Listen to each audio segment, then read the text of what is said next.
Money. The reason is money. If that's what you wanted to know, there it is. But if you want a more in-depth analysis, video game franchises, they are essentially franchises that develop when a single video game does really well to the point where the business executives near the top of the company are like, what is this green stuff? And how do I get more of it? I just tell me, I want to know, please. Yeah, I'm talking about Mario, Final Fantasy, Zelda, Pokemon, Grand Theft Auto, and essentially every big name in the industry. Now, all of these games that I mentioned are part of video game franchises. But if a video game franchise releases a game every single year or has a yearly release cycle, it becomes a topic of this video. Yearly video game franchises. It just has a word before it. Today we're going to be looking at them and answering a very important question. Why do they still exist?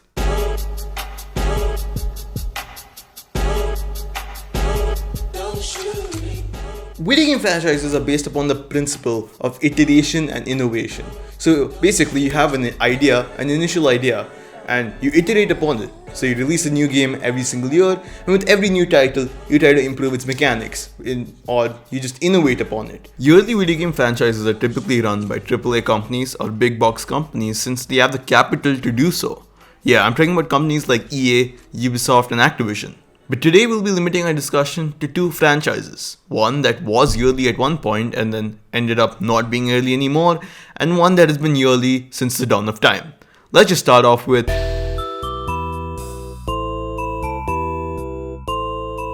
there is no and never will be any game franchise as well known and renowned as Super Mario. Now, I love Mario as much as the next chubby kid, but between the years 2006 and 2013, the games were coming out really frequently, almost as frequently as Minecraft YouTubers trend on Twitter. Yeah, but seriously, why do they trend so much? Scientists have been doing research on this for so long that their kids who watch these guys now have kids who watch these guys. Why? But wait, what were we talking about?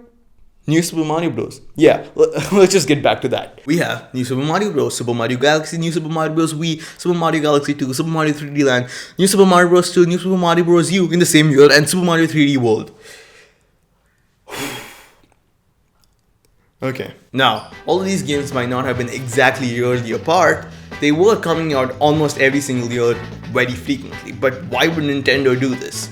Now, it all started with the first game, New Super Mario Bros. For the Nintendo DS. It was the first 2D platformer game which had Mario in it in almost 11 years. So there was a lot of hype surrounding it because all we had was 3D Mario, and then the kids they wanted to play this game.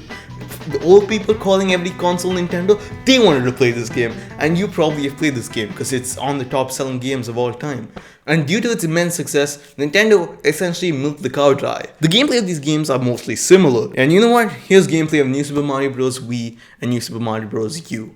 You see, both of them look really similar. Apart from the resolution on U being a full HD, there's not a lot differentiating them, and this was the downfall of the New Super Mario Bros. Series. Now, do note there is nothing inherently wrong with repeating an idea. It goes back to the principle of iteration and innovation that was previously mentioned. The problem that arises with the series is that the New Super Mario Bros. Games were coming out so frequently, or in other words, were iterating so frequently that there was no time to innovate. And this was the cause of the downfall. But then, you wouldn't believe what Nintendo did to combat this. Wait, Nintendo cared about their fan base? You think they do that? That's a nice joke. They waited 4 years where there was no Mario game released, and then they came out with Super Mario Odyssey. And I don't know, is that a 97 on Metacritic? The image speaks for itself. This just shows that waiting can be a really good thing. Video games are just getting more expensive and more time consuming to develop. Waiting can give the developers to perfect, polish, and ensure that their game is worth giving out. Now, do note when I say waiting is sometimes a good thing and not always, because we all know what happened recently.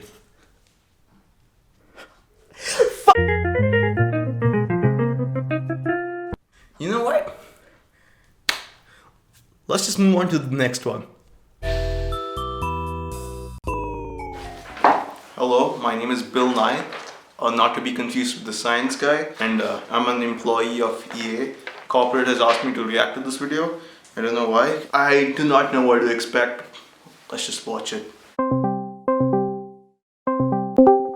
Okay, do you know EA? Yes, I know EA. Okay, what's your opinion on them? My opinion on EA? Get that shit out of here! I don't want to look at that shit! Get the shit out of my face! Scummy company! That's what I think of EA. Nice.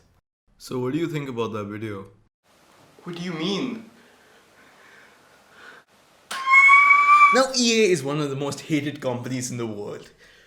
For good reason. They're known for buying up good game companies and making them a shell of what they once were, or just buying companies up and closing them entirely. They force the companies that they haven't made shells out of to include features that they 100% don't want to include, and the list goes on and warrants a whole video in of itself. But today we'll be limiting our discussion to the EA Sports division, which consists of NHL, Madden, NBA, and FIFA, which is ice hockey, American football, basketball, and football respectively. And if you call it soccer, you're going to hell. I'm just saying. I will be talking about FIFA since I have played a good amount of FIFA and I somewhat follow the sport of football. So hey, I'm the perfect guy to speak about this. Now, why did FIFA initially become a yearly franchise? It's a very valid question and the answer is also quite simple. Around 20 years ago, in 1993, the first FIFA game came out. It was the first FIFA game in the whole franchise developed, of course, by EA. Now, for all of you who don't watch football, football is a sport in which the players keep moving around. If you don't know what that means, it means that the composition of teams essentially change a lot, even 1 year ahead in the future. And this was the reason that FIFA became yearly. It was the best solution at the time. Because at that point, 1996, you could say the internet was a baby. Baby! And things could not be patched in an update. Like, it can so easily be done today. So that leads me to my next point. Why is the yearly franchise still a thing today? From a logical point of view, this doesn't make sense. But if you look at it from a money-making point of view, of course it does. I mean, why would you provide a free update when you can just release a new game every single year, making n times the amount of money for however long the franchise goes on for? So in preparation of this video, I did the unthinkable. I became a FIFA player.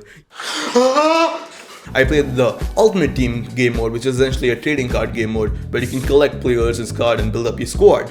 Now, is it rigged? Yeah, it's really rigged. Just to show how rigged it is, recently a thread on Twitter got really popular and I'm just gonna quote a few phrases from that. How long do you think you'll take to get like the best team you can get? For a normal multiplayer game, it usually takes 100 to 200 hours to get the best set of armor and then it's purely skill. One of the best teams in FIFA, which costs around 100 million in the in-game currency, how long do you think it'll take by just playing regular matches? 100, 200, maybe more. Okay, like 400, 500? No. 900 days, not hours. 900 days. That's over 20,000 hours. That's nearly 3 years of your life. That's just playing.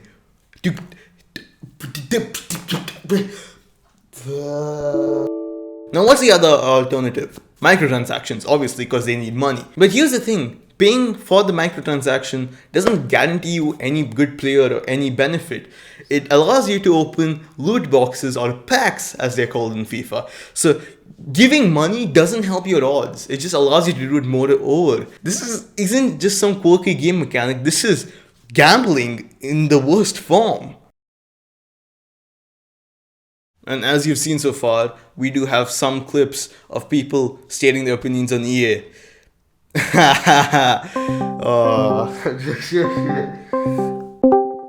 Yo, you know EA, right? Sadly, yes. Yes. I do, in fact, know EA, yes. Yes, I know EA. What do you think about them? Dude, they make good games, like sometimes they make good games, but most of them are dog shit. Like actual dog shit. They're a bunch of leeches. Look, my opinion of EA is that like it kills games and kills communities, and it's not because they necessarily make bad games. I mean, they made like Battlefield 4, but they let players down, you know, through customer service and through microtransactions, and it just seems like a massive kind of cash grab sometimes, you know what I mean? And their game quality is subpar. And I did a little bit of digging, a little bit of research. In I think March of 2019, over like 350 jobs were lost at EA, which I think is pretty messed up, you know? And they could do better, but they refuse to. On a scale from 1 to 10, how much do you like EA? For reals? Like a 3? I don't know. I don't play any of their games anymore. Okay? That's the truth of it, Rishaan. That's the truth of it. It's a 2. A 2, okay. Okay, I think I'm gonna be generous enough. I'm gonna give him a 5 out of 10. I think, I'm not gonna lie. 5 out of 10. Yeah. About a 4. 4, okay.